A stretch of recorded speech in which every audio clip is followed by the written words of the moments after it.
एक समय की बात है। एक गांव में सोनू नाम का एक छोटा सा लड़का रहता था। उसे घूमने फिरने का और नई चीजें जानने का बड़ा शौक था। एक दिन जब वह जंगल में घूम रहा था तो उसे एक संतरे का जादुई पेड़ दिखाई देता है।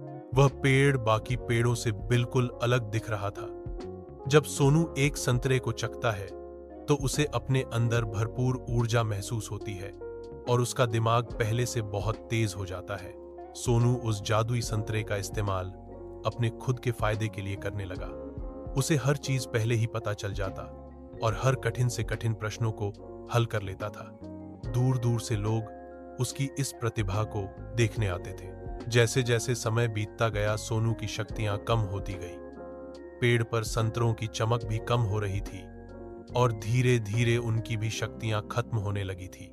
जल्दी ही सोनू को यह एहसास होता है कि वह अपनी खुद की प्रतिभा को नजरअंदाज करते हुए जादुई संतरे की शक्ति पर बहुत ज्यादा निर्भर हो गया है। सोनू को अपनी गलतियों का एहसास होता है और वह जादुई संतरे के पेड़ के पास वापस जाता है। वह अपने लालची स्वभाव के लिए माफी मांगता है और वादा करता है कि अपनी काबिलियत का उपयोग वह अच्छे कामों के लिए करेगा।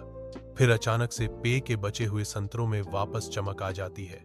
उस दिन के बाद से सोनू यह समझ गया कि असली शक्ति हमारे अंदर ही होती है और हम अपनी खुद की कौशल और प्रतिभा का इस्तेमाल करके ही दुनिया में बदलाव और खुशी ला सकते हैं। हमें सफलता प्राप्त करने के लिए किसी जादू या शक्ति के बाहरी स्रोतों पर निर्भर नहीं रहना चाहिए, बल्कि हमें अपनी क्षमताओं को बढ़ाने पर ध्यान देना चाहिए और उनका उपयोग करके दुनिया में सकारात्मक बदलाव लाना चाहिए।